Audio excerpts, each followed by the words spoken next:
Hello, everybody. Good morning if you're in the States. Good afternoon if you're in Europe. Good evening if you're in the South Continent, or the middle of the night in Australia, or wherever you are. You're very welcome. If you're live, you can ask us questions, which we'd be, you're most welcome to do, and you can do that in one of two ways. You can either, drum roll please. You can either write down your questions in the chat where we can see them, and then we'll publish them on screen like I'm showing you at the moment.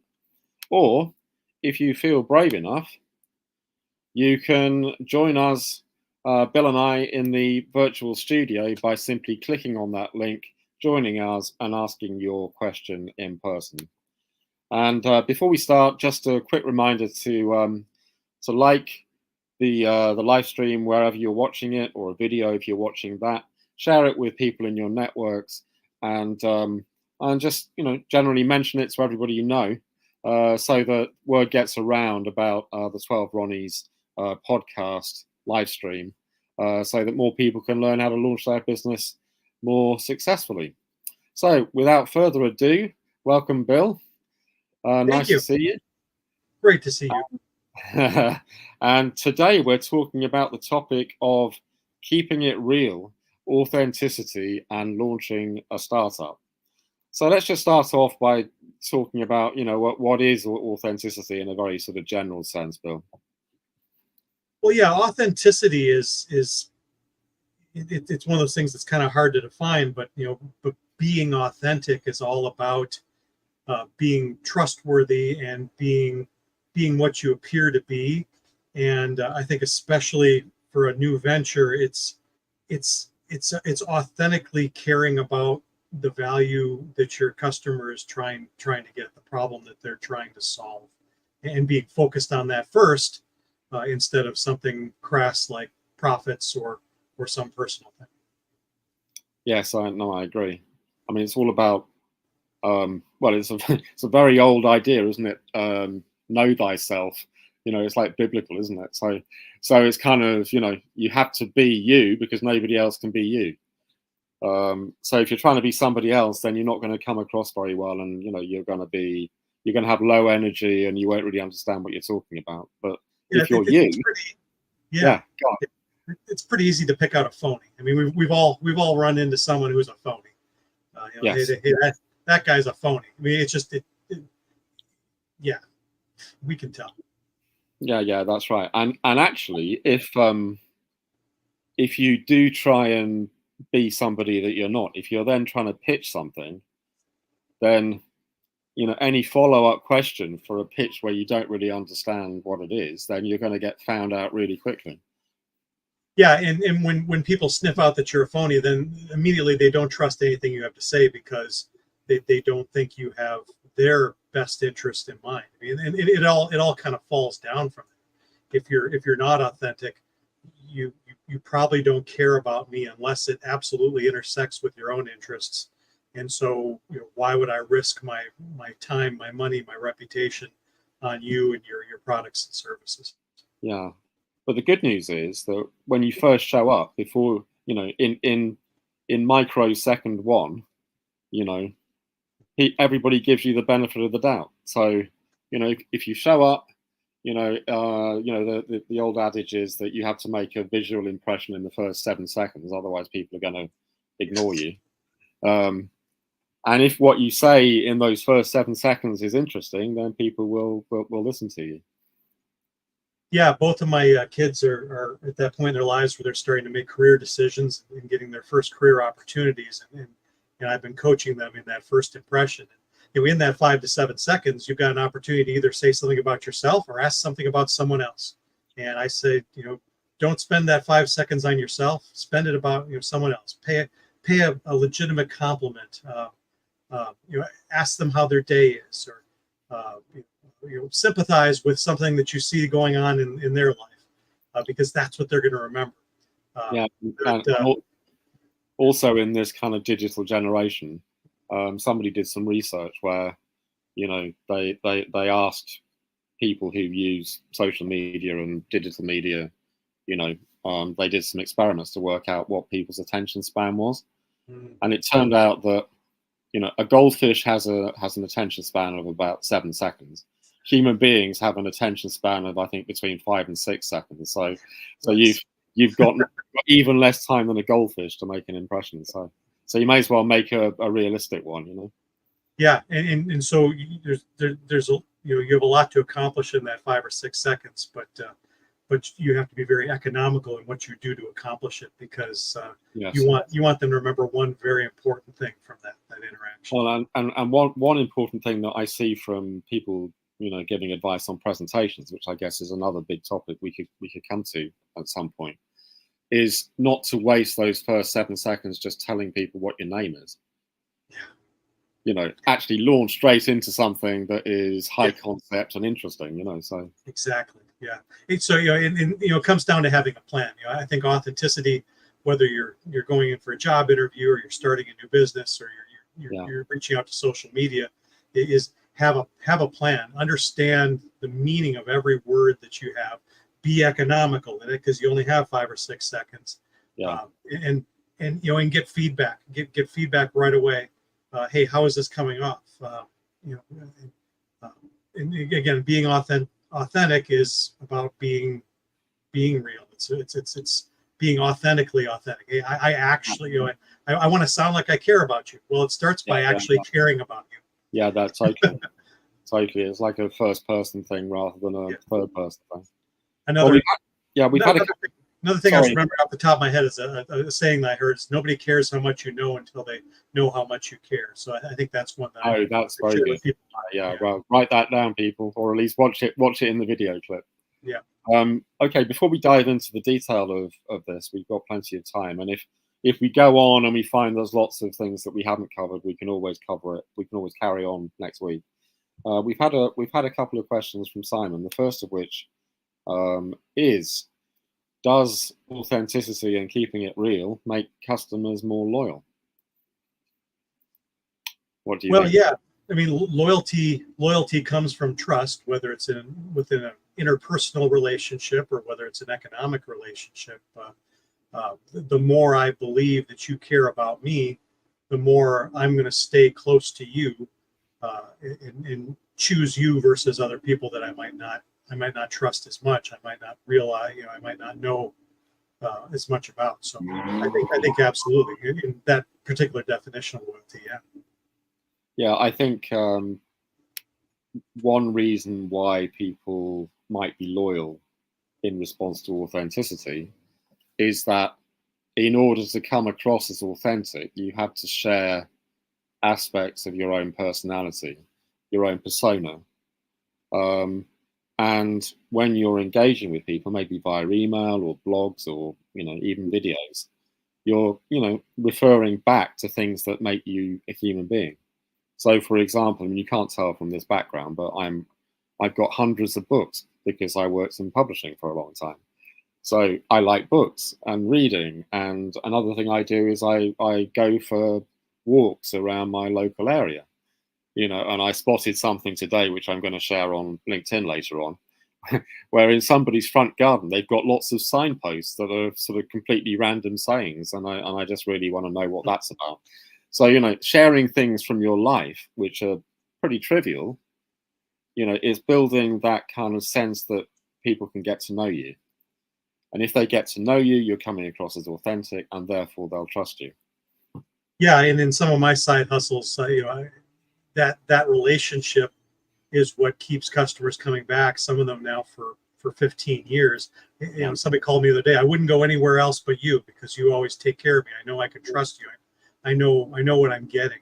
You know, people like habits. They like, you know, habits are things that we do because we trust that the outcome is going to be the same over and over again. So, you know, how do you build a relationship with your customer that becomes a habit?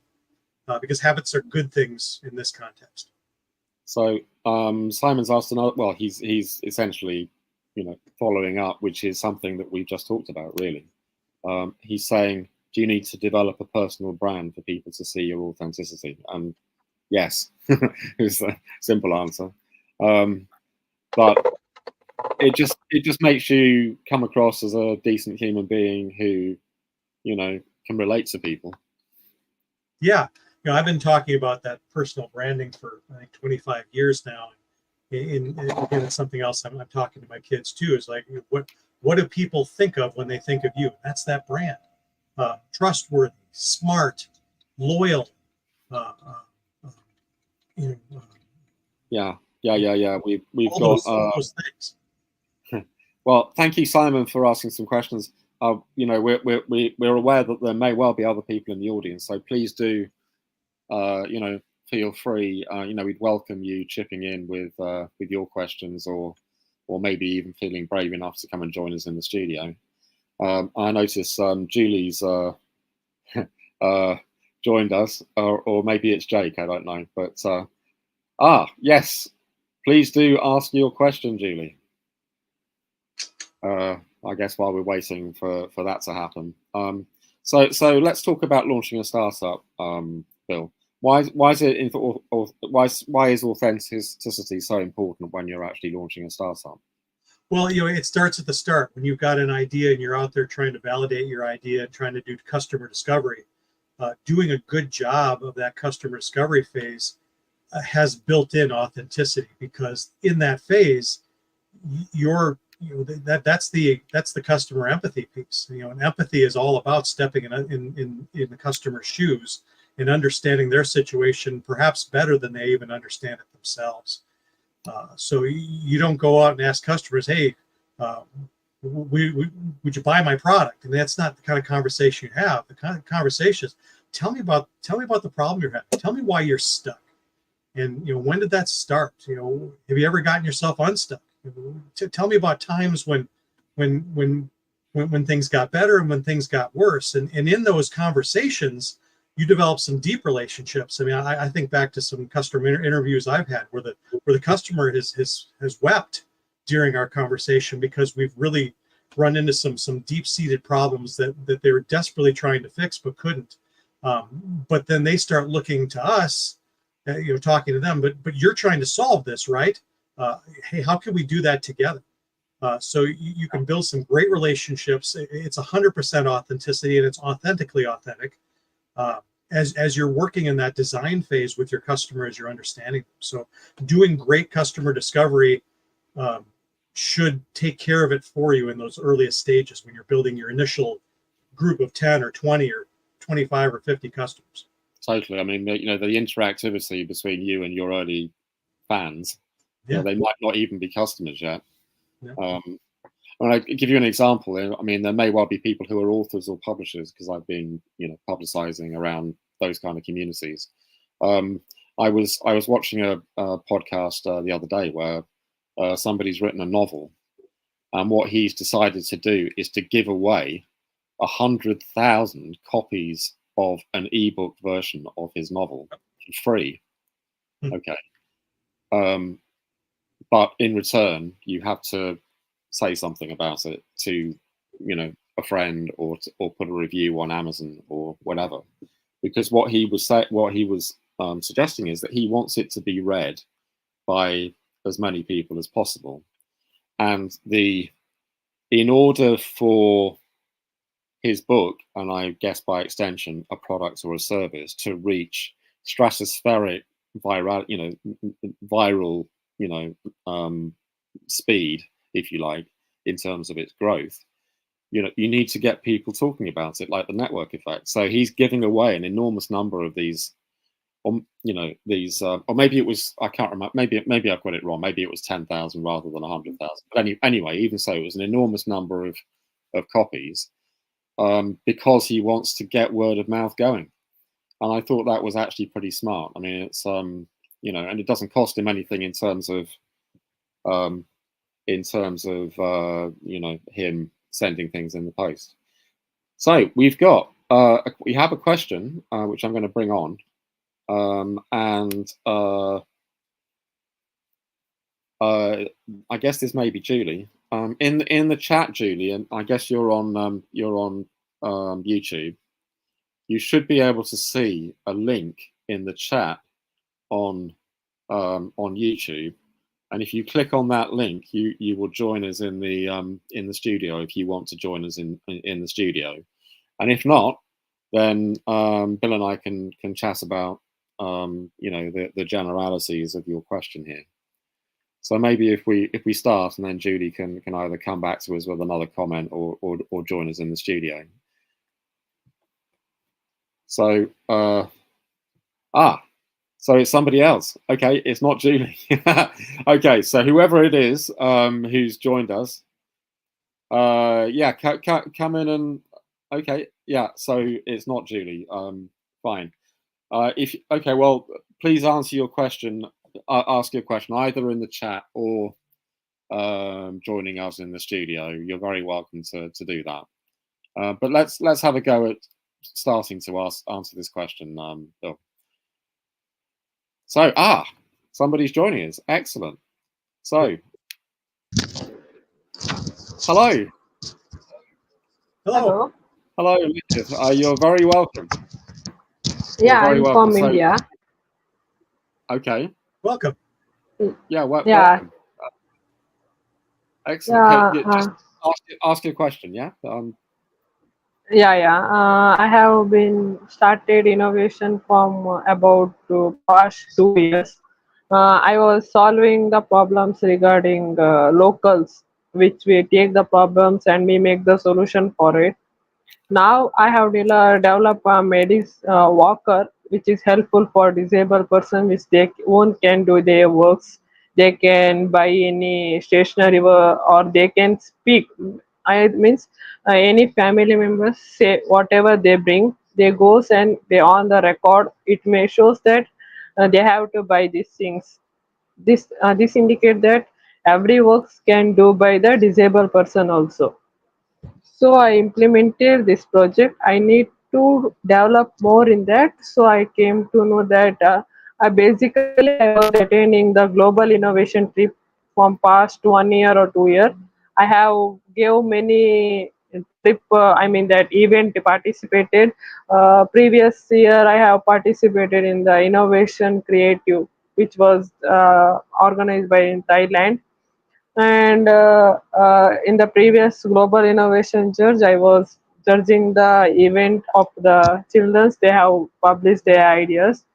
In that I got that your program that if you have any idea, you will give the guidance regarding how we can develop or how we can about more about that. So I just contacted you. Yeah. Thank you. Thank you, Yeah. Bill. Yeah. What's your reaction to this? Sort of what he's just said. Yeah. So what was your question? I'm sorry. You have a Yeah, question? I have developed the walker, which is Yeah. helpful for disabled person. It Okay. means it helps. I'll say the users of that device. I mean that walker. First one, it indicates the water in front of if their eyes are disabled.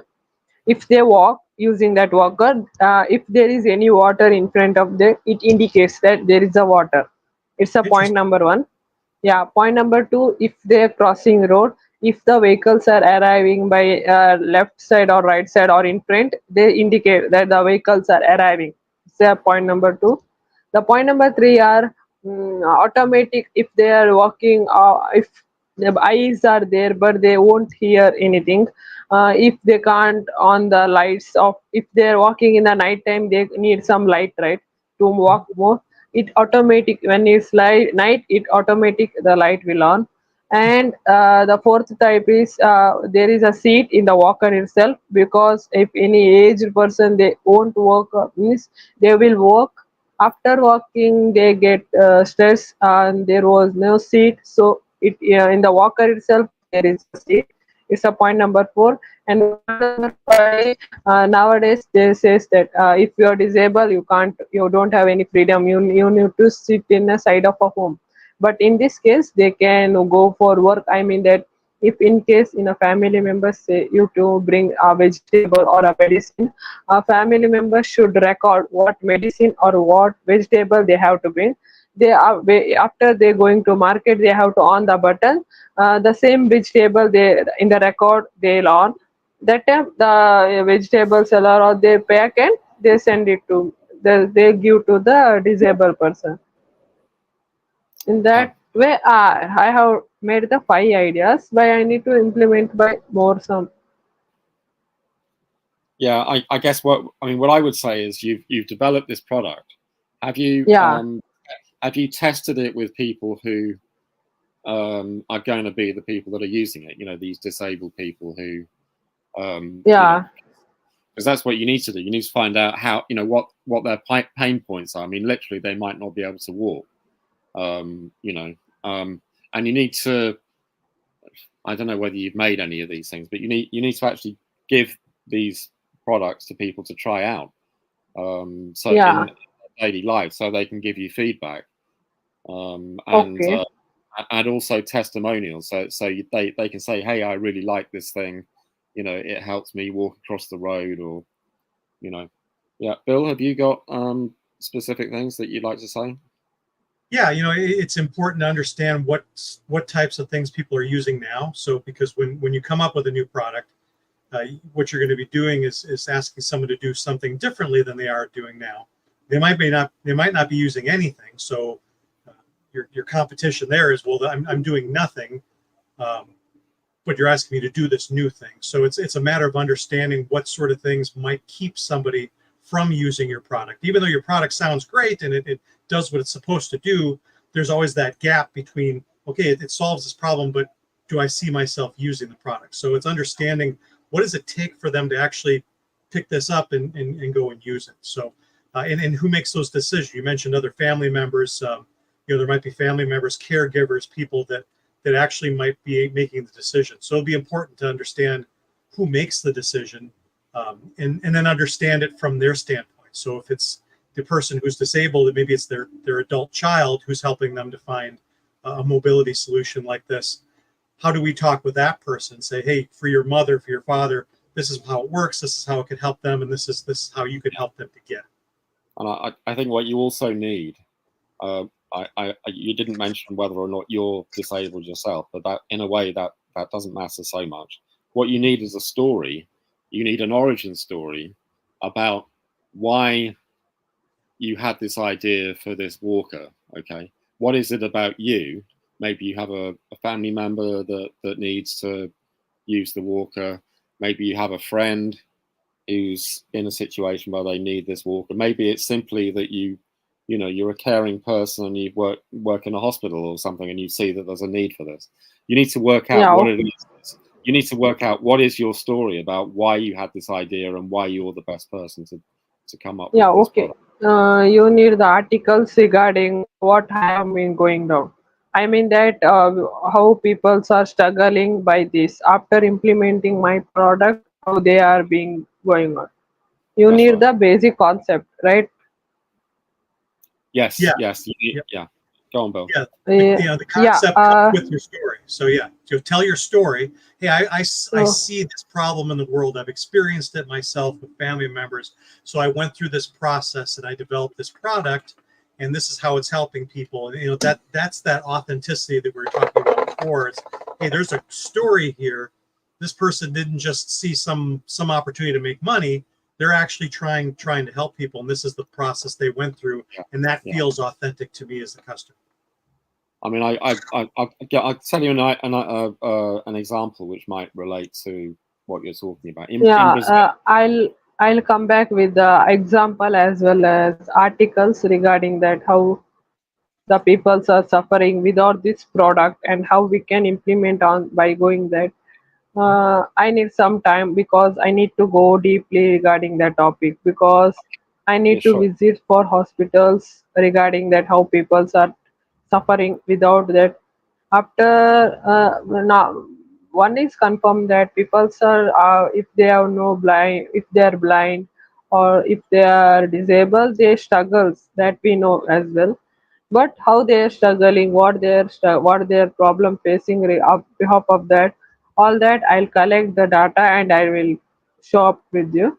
But one doubt is how I can meet up with you. I mean that how I can share that other than this any other contact. I mean that any WhatsApp or other social media. Okay, when well, when you craft that story, make sure it's really short. 15 seconds or less is a great story to bring that all together. It doesn't have to be a lot of articles to give your customers. It's just a really great story with a couple of important points that resonate with them. Yeah, So yeah, yeah.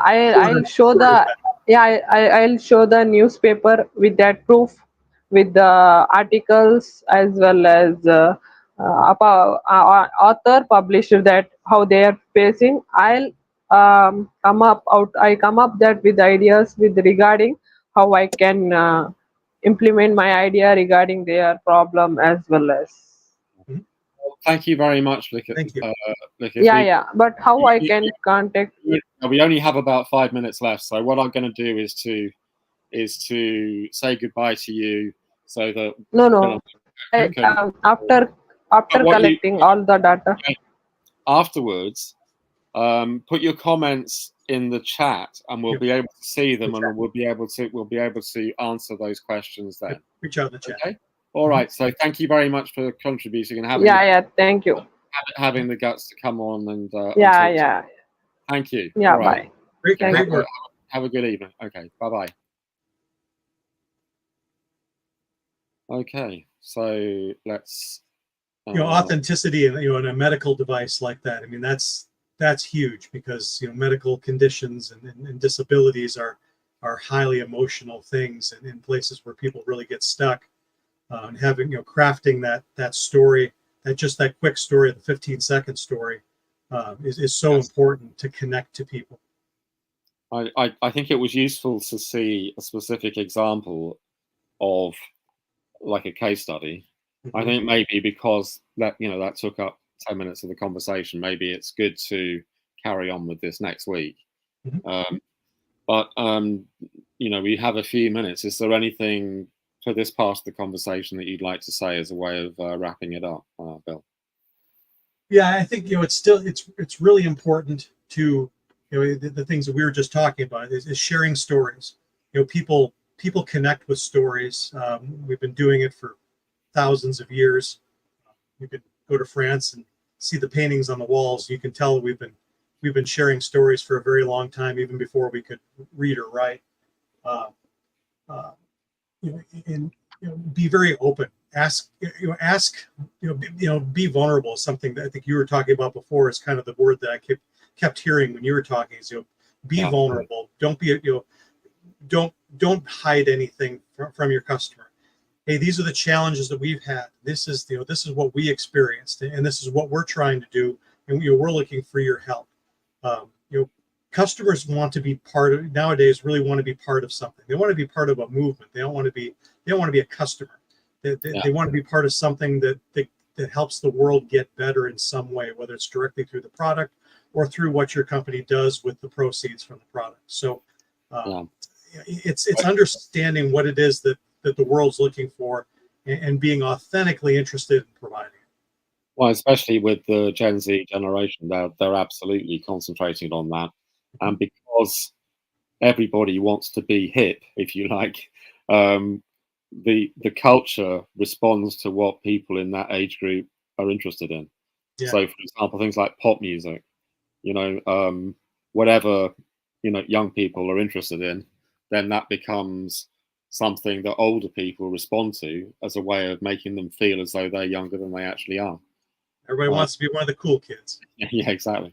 But the example that I was going to share earlier, which I think is relevant to this, there was a playwright called Augusto Boal. He was a Brazilian guy who developed this idea of forum theatre, and the idea is that you play out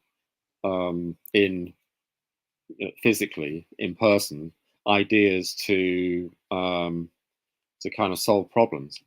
And there's whole books on this, and I could talk till the cows come home about this topic, because I wrote a thesis on it at university. Anyway, so he became a member of parliament in Brazil, in Rio. And one of the big problems in Rio is that blind people used to bash their heads against phone booths, because the way that the phone booth was designed was that it was a pole with a huge concrete ear sticking out from the pole, And if you're blind, if you've got the white stick, you wouldn't actually know that you're about to walk into this concrete ear. Oh. So what they did some workshopping using the forum thing with people who were interested in this issue. And what they came up with was they put a ridge around the phone booth whose radius was just bigger than the concrete ear. And so so if you're coming along with your white stick, then you're going to hit this ridge. So you know that you can avoid the concrete ear for the telephone booth. So there's this kind of element of workshopping your product, and being real with people and being authentic and showing up and realizing what their problem is. Because if you're answering a problem which is a real problem, then that's another aspect of being authentic, I think. Yeah, that's tremendous, because how much more empathy can you have for your customer than experiencing it directly and working so hard to experience it in that profoundly real, authentic way. Okay, well, thank you. I think we better. We'll it's the end of the first quarter, I think. We'll leave it there for now. We'll come back next week and carry on, because I think this is an interesting topic, and we've had our first stranger kind of jumping into the studio, which was fantastic. So thank you. That was great. If you're still there, thank you so much for joining us. Thank you, Chris. Thank you. Just to finish today, just to make sure you like and share and do all the things to notify yourself when we come up with videos, and share the clips when they're ready with people who are launching businesses, and maybe you can be the person who's the knowledgeable one by sending your friend a clip about a problem that they've got. So thank you very much, Bill, and we'll carry on with this next week. So thank you, and thank you for everybody in the audience for showing up, and thank you future people for watching the clips. Okay, so we'll see you next time. Okay, bye-bye.